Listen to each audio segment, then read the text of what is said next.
Au cœur de la société. Au cœur de la société est une émission préparée en synergie par les radios Inzamba, Agateka Kawe, Radio RPA, Idjouya Nyagihugu, ainsi que la radio-télévision Renaissance.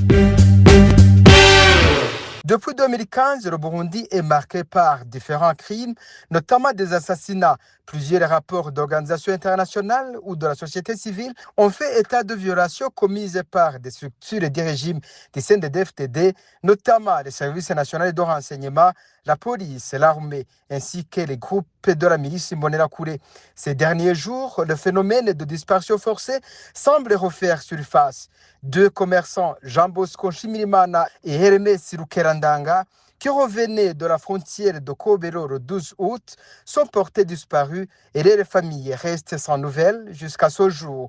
Ils viennent ainsi s'ajouter à la longue liste de Burundais qui auraient été victimes de dispersion forcée et dont on reste sans nouvelles. Les défenseurs des droits humains estiment que tôt ou tard, la justice finira par reprendre ses droits et que les responsables de ces crimes devront répondre de leurs actes conformément à la loi.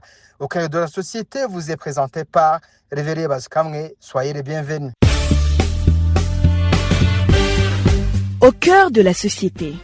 Deux commerçants burundais, Jean Bosco Nshimirimana et Hermès Sirukerandanga, sont portés disparus depuis le 12 août dernier, alors qu'ils revenaient de Kobero en direction de Bujumbura. Leur disparition suscite de nombreuses inquiétudes, tout comme celle d'autres Burundais qui, après avoir été arrêtés, sont portés disparus sans qu'aucune enquête sérieuse ne soit menée.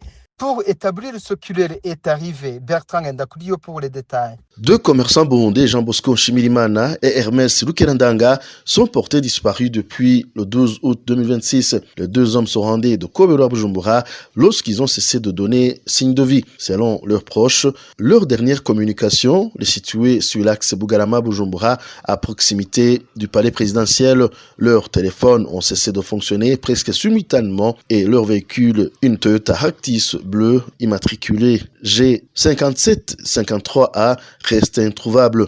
Âgé de 44 ans, Jean Bosco Nshimirimana revenait du Rwanda où il avait séjourné quelques jours auparavant. Ancien militaire démobilisé, il s'était ensuite reconverti dans le commerce et vivait à Bujumbura avec sa famille.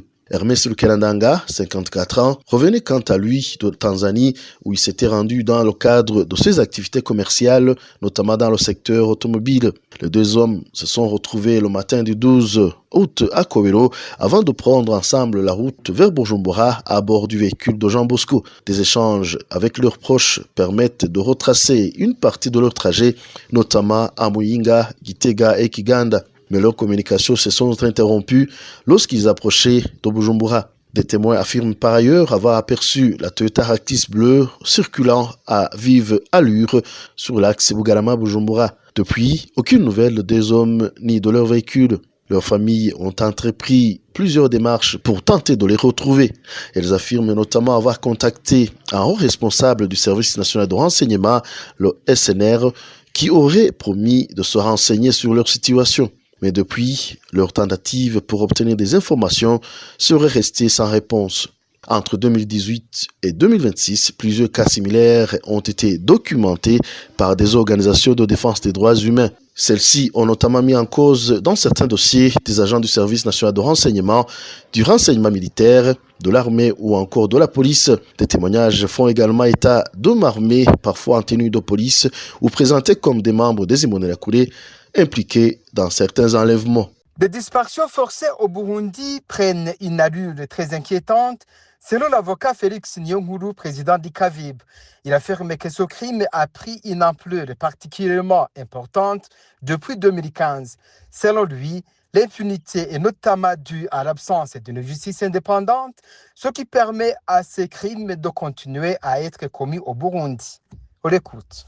Nous ne sommes pas face à quelques cas isolés, mais face à un problème beaucoup plus profond, celui de l'impunité, de la faiblesse de l'état de droit et de l'insuffisance des réformes institutionnelles et judiciaires. S'agissant des acteurs impliqués, les informations dont nous disposons et les différentes documentations réalisées au cours de ces années mettent en cause, selon les cas bien sûr, des éléments des forces de l'ordre et de sécurité notamment la police et l'armée, des membres du service national de renseignement, ainsi que des jeunes affiliés au parti au pouvoir, CNDD-FDD, communément appelés les Imbonerakure. Et je précise évidemment qu'il faut distinguer les responsabilités individuelles et ne pas condamner quelqu'un sans élément de preuve.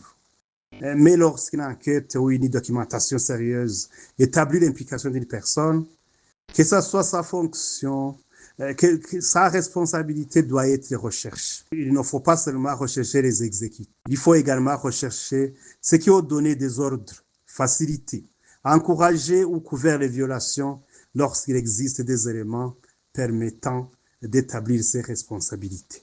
Et sur le plan juridique, les arrestations arbitraires et disparitions forcées constituent des violations extrêmement graves.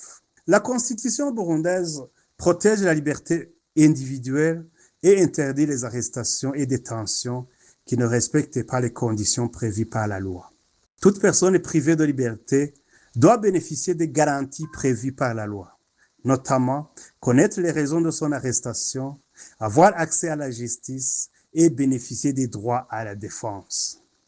Lorsqu'une personne est arrêtée, que son lieu de détention est caché, que les autorités refusent de reconnaître son arrestation ou que sa famille reste sans information sur son sort, nous sommes face à une situation qui peut relever de la disparition forcée. Dans ces situations, ce ne sont pas seulement le droit à la liberté et la sécurité qui sont bafoués. D'autres droits peuvent également être violés, comme le droit à l'intégrité physique et morale, le droit à la vie, le droit à la reconnaissance devant la loi et le droit à un recours effectif et à une justice équitable.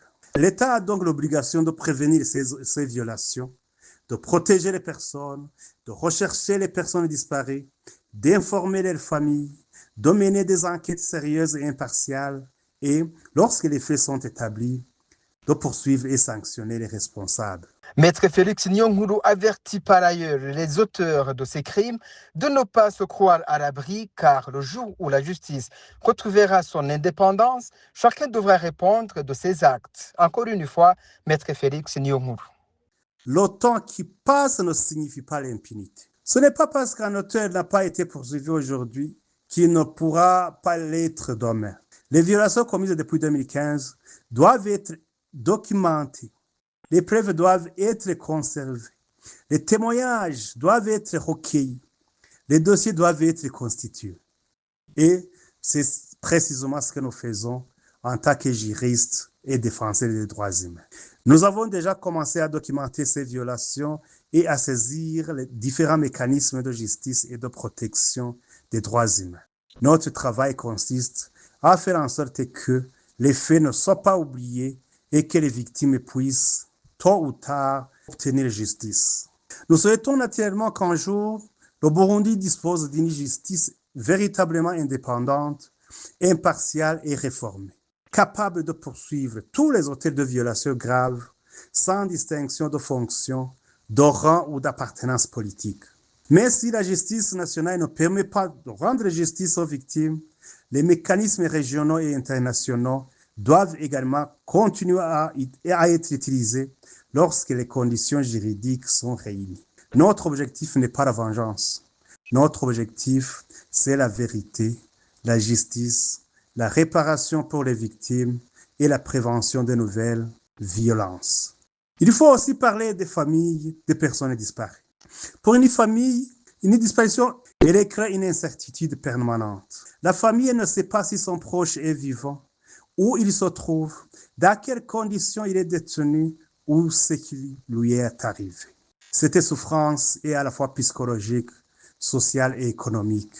À toutes ces familles, je voudrais donc dire, ne perdez pas espoir. Votre souffrance n'est pas oubliée et votre droit à la vérité et à la justice est légitime. Je les encourage à conserver toutes les informations et toutes les preuves concernant la disparition de leurs proches. Ces éléments pourront être essentiels demain. À tous ceux qui pensent pouvoir commettre des violations graves des droits humains, aucune fonction, aucun uniforme, aucun pouvoir politique et aucune protection institutionnelle ne doit être considéré comme une garantie d'impunité.